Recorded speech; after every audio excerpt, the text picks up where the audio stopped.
Bonjour à toutes et à tous et bienvenue sur Chafouiner, votre chaîne du partage de la passion du cinéma et de la pop culture. Aujourd'hui, je vais jouer au Chafouiner en vous parlant du film Rings, les cercles de F. Javier Gutiérrez.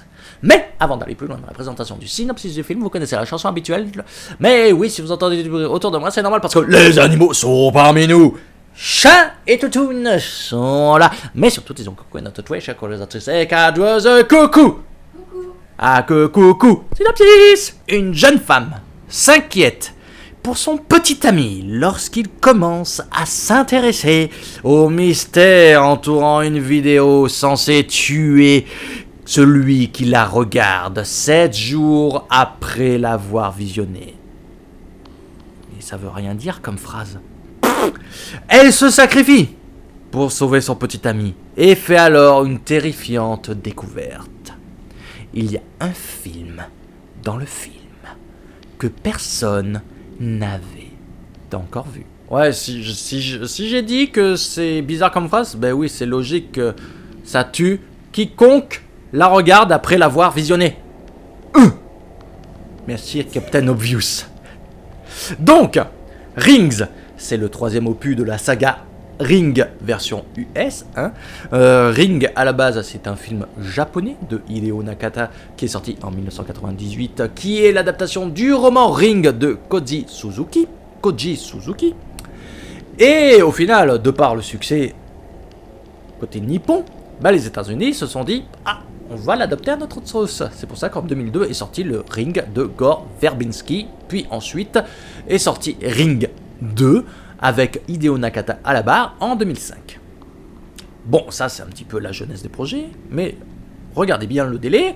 2005 le 2, 2017 le 3, parce que oui, suite au succès étrange du deuxième opus, pendant longtemps on a entendu parler d'un Ring 3, etc. On savait pas si ça allait se faire ou pas, avec Naomi Watts ou pas, et finalement c'est F. Javier Gutiérrez qui est à la barre de ce projet.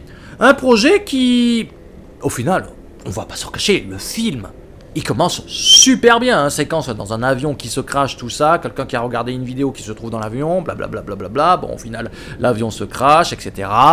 De fait, comme le gars qui avait vu la cassette est décédé, ses affaires ont été vendues à des exposants, une sorte de vide-grenier antiquaire, ce genre de choses, et c'est là qu'arrive le personnage de Gabriel, qui est une sorte de professeur à l'université, qui s'intéresse un petit peu au vintage, ce genre de choses. Il récupère le vidéocassette, et là, enfin le magnétoscope, et là il trouve justement la fameuse VHS qui va s'empresser de visionner. Bon, cela va amener certains événements par la suite, parce que si vous êtes amateur de la saga Ring, vous n'êtes pas sans savoir que vous regardez la vidéo, le téléphone sonne, une voix de fille vous dit 7 jours. Pendant 7 jours, vous allez être pris d'hallucinations, ce genre de choses, d'effets surnaturels autour de vous. Et si au bout de 7 jours, vous n'avez pas fait une copie de la dite vidéo pour la faire visionner à quelqu'un d'autre, vous l'avez in the baba. Vous vous faites du coup emporter par le démon, enfin par le fantôme de... Alors, Kayako, c'est The Grudge, Sadako, c'est Ring, Samara, c'est aux US. Vous vous faites emporter par le fantôme de Samara. Parce que oui, nous nous trouvons dans un film de fantômes. Parce que oui, les Rings, ça fait partie du registre du Yurei Eiga. Le Yurei Eiga, Yurei pour fantôme, Eiga pour film de fantôme, donc au Japon. Et du coup, ça s'inspire un petit peu de ce genre de thématique-là, du moins dans l'apparence de Samara, qui est comme son homologue japonaise, une fille avec les cheveux sur la figure, un visage tout tuméfié. Au Japon, elle n'est pas vraiment tuméfiée, mais bref, voilà, grande robe blanche, blabla. Si vous croisez son regard, suite aux 7 jours, lorsqu'elle vient vous chercher, vous mourrez avec le visage tout déformé. Et le problème, c'est que on va s'intéresser à un personnage de Julia, voilà. Son petit ennemi, comme c'est précisé dans le synopsis, va à la fac.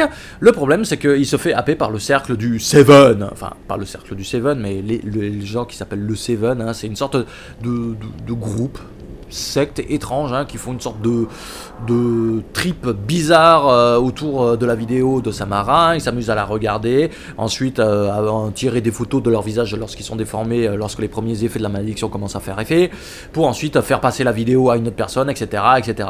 Ouais, bon, c'est un peu chelou.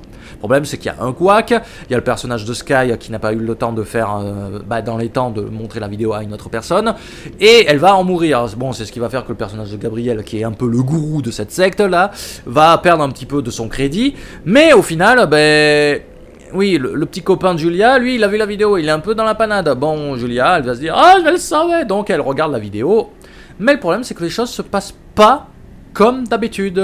Très rapidement, elle se retrouve avec une marque dans le creux de la main, alors que ce n'est pas le cas habituellement, puisque la marque, elle arrive sur une partie du corps. Bon, habituellement, c'est sur l'avant-bras.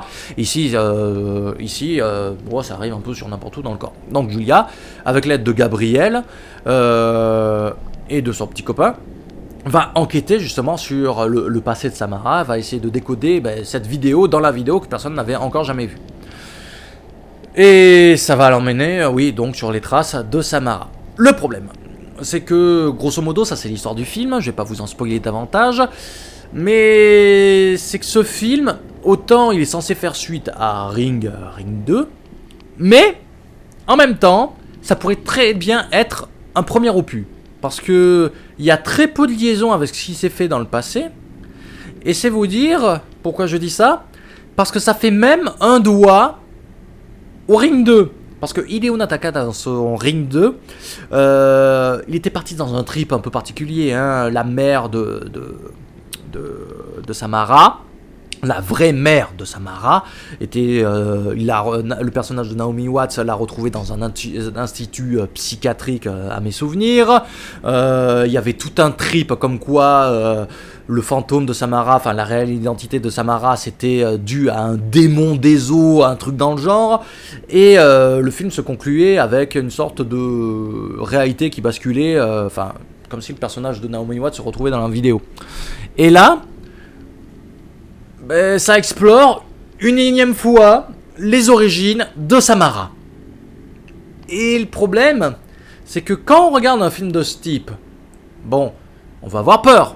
C'était plus ou moins le cas des premiers, même si ça jouait plus du type, intrigue, enquête surnaturelle, paranormale, même s'il y avait une ambiance un peu sale, poisseuse, parce que l'image a été assez grise, terne, avec un petit côté bleuté, ce genre de choses, un peu comme une VHS, une vieille VHS, Mais là, on perd très rapidement ça, dès qu'ils arrivent dans le petit village où se trouveraient les indices sur le passé de Samara.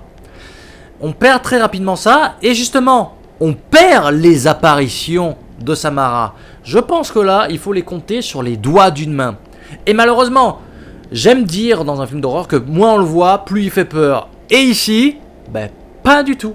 Parce que il n'y a rien de nouveau sur les apparitions de Samara.